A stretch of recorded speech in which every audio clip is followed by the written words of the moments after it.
ಸುಳ್ಯದ ಕಲ್ಲುಗುಂಡಿಯಲ್ಲಿ ಇತ್ತೀಚೆಗೆ ಹತ್ಯೆಯಾದ ಕೆದಂಬಾಡಿ ಗ್ರಾಮದ ಸಾರೆಪುಣಿಯ ನಿಶಾನ ಇವರ ಮನೆಗೆ ಮಾಜಿ ಶಾಸಕ ಸಂಜೀವ ಮಠಂದೂರು ಭೇಟಿಯನ್ನು ನೀಡಿದರು. ಮೃತರ ಕುಟುಂಬಕ್ಕೆ ಸಾಂತ್ವನ ಹೇಳಿ ಡಿಒಎಸ್ಪಿ ಮತ್ತು ಸುಳ್ಯದ ಶಾಸಕಿ ಭಾಗೀರಥಿ ಮುರಳ್ಯ ಇವರಿಗೆ ಕರೆಯನ್ನ ಮಾಡಿ ಪ್ರಕರಣವನ್ನ ಗಂಭೀರವಾಗಿ ಪರಿಗಣಿಸಬೇಕು ಎಂದು ಸೂಚನೆಯನ್ನ ನೀಡಿದರು. ಸಾವು ಇಂಚ ಬರ್ತವೆ ಅಂತ ಅವು ಹ್ಯಾಂಗಿಂಗ್ ಅನ್ನ ಕಟ್ಟದಿತ್ತು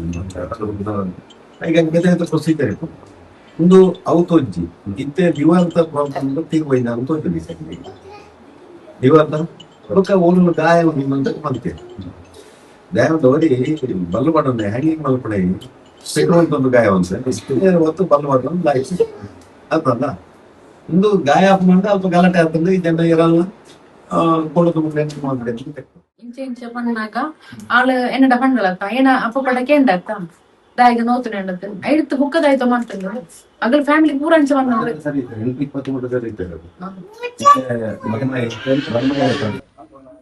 ಈ ವೇಳೆ ರತನ್ ರೈ ಕುಮ್ರಾ, ನಿತೀಶ್ ಶಾಂತಿವನ, ರಾಜೇಶ್ ಪರ್ಪುಂಜ, ಕೆದಂಬಾಡಿ 186 ಬೂತ್ ಅಧ್ಯಕ್ಷ ನೇಮಿರಾಜ್ ರೈ, ಕಾರ್ಯದರ್ಶಿ ರಕ್ಷಿತ್ ಇದ್ಯಪ್ಪೆ, ನಾರಾಯಣ ಪೂಜಾರಿ ಸೇರಿದಂತೆ ಮತ್ತಿತರರು ಉಪಸ್ಥಿತರಿದ್ದರು.